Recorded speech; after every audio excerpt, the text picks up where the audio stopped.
What is your personal encounter with the paranormal, ghosts, aliens, sleep paralysis, glitch in the matrix, etc.? Not me, but my dad. He grew up in a small village in Greece. One day on his walk home, it was storming quite heavily. He was standing under a tree in an attempt to wait it out. As he's waiting, he's approached by a slow old woman who he'd never seen before. She had an umbrella in one hand and a walking stick in the other. She asks him, "What are you doing?" He says, "I'm waiting out the storm so I can go home. I don't want to catch a cold." She tells him, "You have a long life ahead of you. I would risk catching a cold if I were you." And with that, she starts to slowly walk down the street and out of sight. My dad waits for a few more minutes and takes her advice. He starts walking home. A few more minutes pass and he hears an explosion. He turns around and sees the tree he was waiting under was hit by lightning and blew up. Frightened, he runs to his home, hoping to bump into the old woman to thank her, but he never saw her again after that encounter.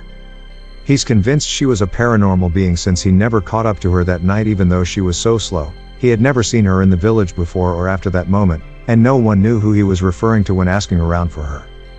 Edit, changed mortified to frightened. Also, thank you everyone for the replies and awards. I won't be able to reply to all of them, but I'm reading as many as I can. Smile. My wife of 22 years died earlier this year. She was every bit the happy homemaker. Every day after I went to work and she would make our bed like a soldier in basic training. It had to be just perfect, including the massive pile of throw pillows we had to unload every night and stack on a small couch in our room. During the last few months when she became bed-bound, I of course had to take over all the cleaning duties, which did not include a daily making of the bed. So the pillows remained stacked on the couch for months without moving. The night she died, I was awoken by the sound of a fan in our room being knocked over. I turned on the light and the pile of throw pillows, which had not moved in months, fell into the floor and knocked over the fan that was about 2 feet away from the couch. I piled them up back on the couch and got back into bed. I checked the time to see how long I had been asleep. It was 2:12 in the morning. My wife's is February 12th. One night I was going to sleep and all of a sudden I start sweating profusely. I try to get up and turn on the AC and I could not move from my bed. I was confused and a bit scared. I tried to shout to my sister in the next room over. I couldn't talk either. At this point is when I saw a dark figure in the corner watching me. It felt like years until the silence broke. It muttered in a distorted voice, "You are not safe." At this point I could hear my heart pounding like it was in my ear. Next thing I knew, the figure moved across the room and to the foot of my bed. It stared into my soul and then I could move. I was soaked in sweat and that night I did not sleep. To this day I have never had sleep paralysis after that, and I still wonder, am I really safe? I think I lived in a haunted dorm room. My roommate and I kind of assumed the previous tenants were joking when they said they summoned a ghost, but it felt like bizarre, unexplainable nonsense was constantly happening in that room. About once a week, we would both wake up from a dead sleep at the same time, usually 3:06 a.m., and both our phones would be glowing, or the radio and the TV would turn on simultaneously. One night we were laying in bed and everything on top of my roommate's wardrobe fell to the floor. Our toilet water turned red one day and stayed black for like 2 months, then went back to normal. It was never clogged and kept working just fine, it just looked really off-putting. When we were showering, the shower curtain would get yanked open.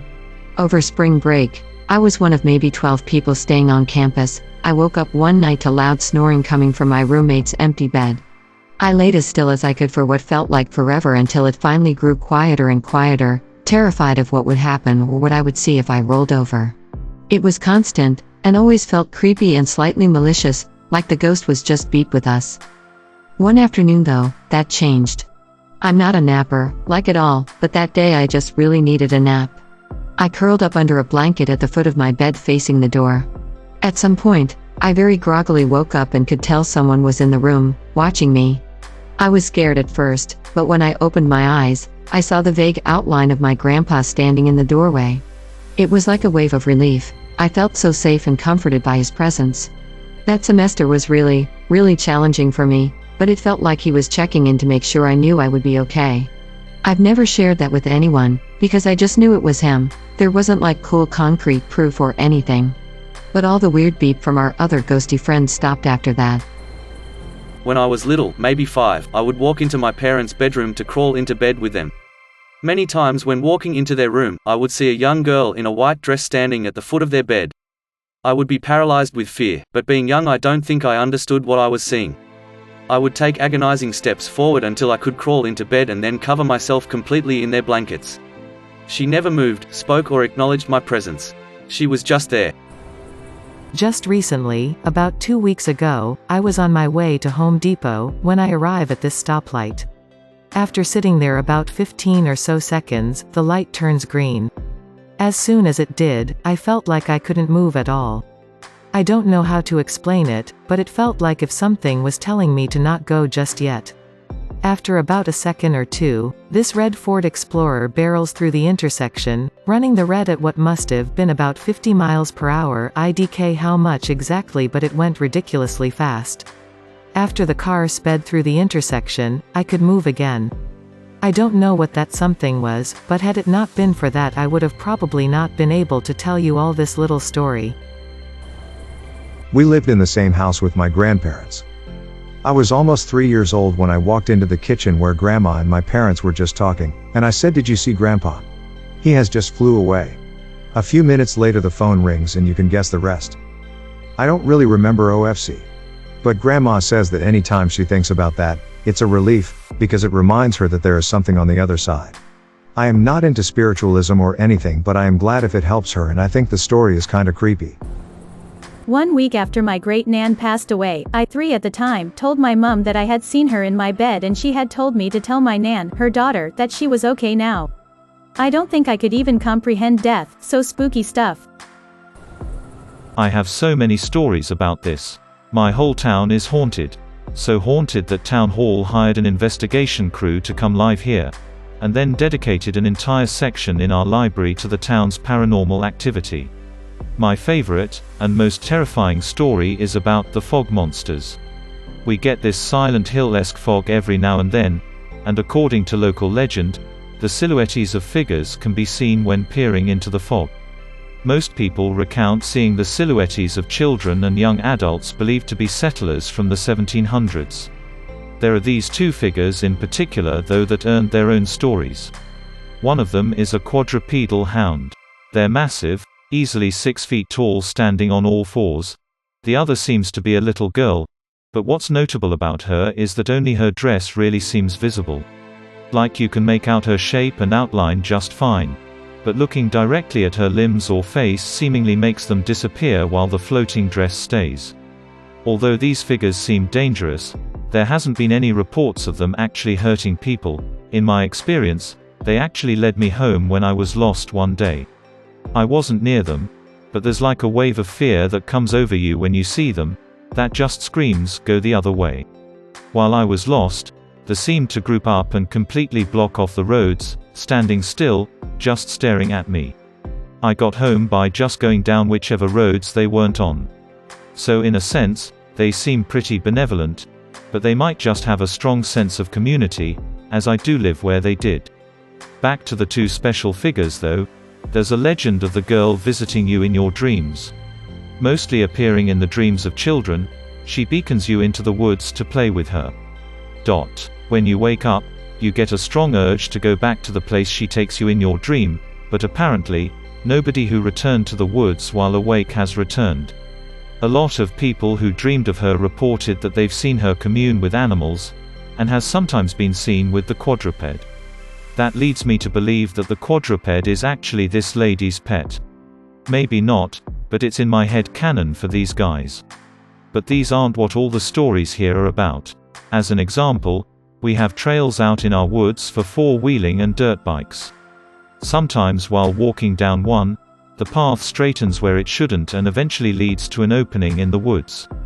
In the opening is a small cabin, a garden, and a sort of berry farm.